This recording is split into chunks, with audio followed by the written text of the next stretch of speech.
সুপ্রিয় শিক্ষার্থীবৃন্দ, আজ আমি যে অঙ্কটি তোমাদের জন্য নিয়ে এসেছি এটি তোমরা বারবার পরীক্ষায় আসে এবং বারবার ভুল করো। খুবই সহজ একটি অঙ্ক। তোমরা শর্টকাট টেকনিক শিখতে যেয়ে আসলে অঙ্কের যে মৌলিক বিষয়গুলো আছে সেগুলো থেকে দূরে সরে যাও। এই জন্য এই অঙ্কটা খেয়াল করো এবং যেন পরীক্ষার সময় আসলে কখনোই আর ভুল না হয়, সেজন্য অঙ্কটা আগে প্রথম তোমাদের পড়তে হবে। আমি পড়ছি, তোমরা একটু মনোযোগ দিয়ে শোনো। বলছে বার্ষিক ক্রিয়া অনুষ্ঠান করার জন্য কোনো সমিতির সদস্যরা, কোনো একটা সমিতির সদস্যরা ৪৫,০০০ টাকার বাজেট করলেন। কত টাকার? ৪৫,০০০ টাকার বাজেট করলেন।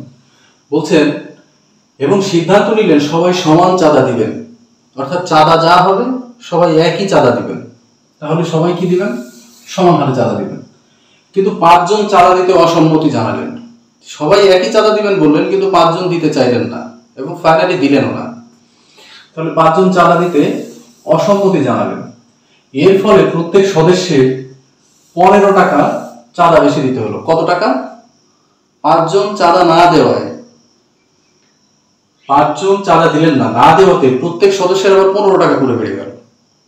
তাহলে এই সমিতির সদস্য সংখ্যা কত? খুব সিম্পল বিষয়, অঙ্কটা আগে পড়ো তারপর বুঝো। আমি ধরে নিলাম শেষ প্রশ্ন দিয়ে, ধরি সদস্য এক্স জন। কতজন? এক্স জন।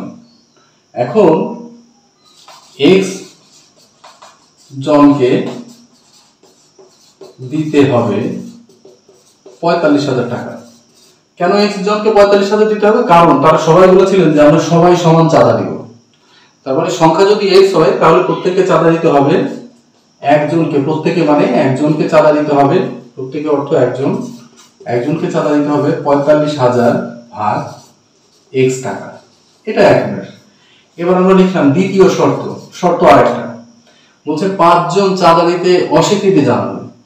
মানে সংখ্যা ছিল এক্স জন, তার থেকে ৫ জন চাঁদা দিতে অস্বীকৃতি জানালেন। তাহলে মোট অনুষ্ঠানে সদস্য সংখ্যা যারা চাঁদা দিয়েছেন তাদের সংখ্যা কত? এতজন। এতজনকে দিতে হবে কত টাকা? সেই ৪৫,০০০ যে টাকা তারা বাজেট ধরেছিলেন সেই পরিমাণ অর্থই তাদের দিতে হবে। এখন তাহলে কত? একজনকে দিতে হবে। অর্থাৎ এই ক্ষেত্রে ৫ জন যখন দিচ্ছিলেন না সে সময় একজনকে আসলে কত দিতে হচ্ছে? তাহলে ৪৫,০০০ ভাগ এক্স মাইনাস ৫ টাকা, এই টাকা দিতে হচ্ছিল। এখন এই সময় যে টাকা দিতে হচ্ছিল, প্রত্যেককে কন্ট্রিবিউট করার সময় যে অর্থ দেওয়ার কথা ছিল বা তারা যে টাকা দিচ্ছিল, ৫ জনে চাঁদা না দেওয়ায় সেই টাকার পরিমাণ প্রত্যেকের আরো বেড়ে গেল, অর্থাৎ মাথাপ্রতি টাকার পরিমাণ বেড়ে গেল।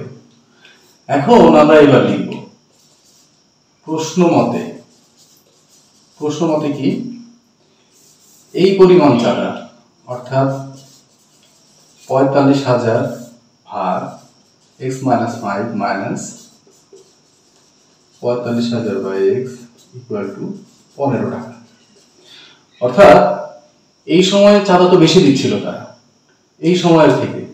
তখন আমরা কি করলাম? এই সময় এই পরিমাণ টাকা মাইনাস এই পরিমাণ টাকা, তাহলে কত হচ্ছে? ১৫ টাকা বেশি হচ্ছিল। এই টাকাটা তারা যখন দিচ্ছে এই টাকার তুলনায় কত টাকা বেশি? ১৫ টাকা বেশি। তাহলে আমরা পরের লাইনে লিখব, আমরা লসাগু করব x into x minus ৫ equal to ১৫। তাহলে এই x মাইনাস ৫ এক্স মাইনাস ৫ মিলে গেল। তাহলে কি হবে? ৪৫,০০০ এক্স মাইনাস এই এক্স এর সঙ্গে এই এক্স কাটা, তখন কি হবে? ৪৫,০০০ into x minus ৫।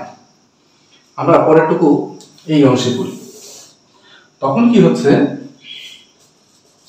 ৪৫,০০০ x minus ৪৫,০০০ x, ৪৫,০০০ minus ৫ plus ২,২৫,০০০ ভাগ x into x minus ৫ equal to ১৫।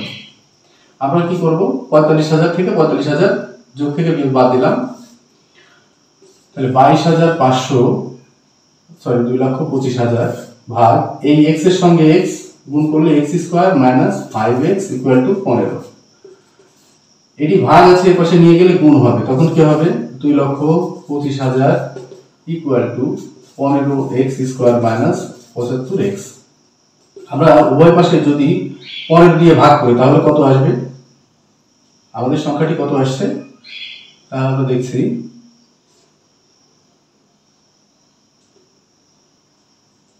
আমরা লিখব 15 ভাগ 15 কে 15 5 15 75 15,000 equal to 15 into x square minus 5x।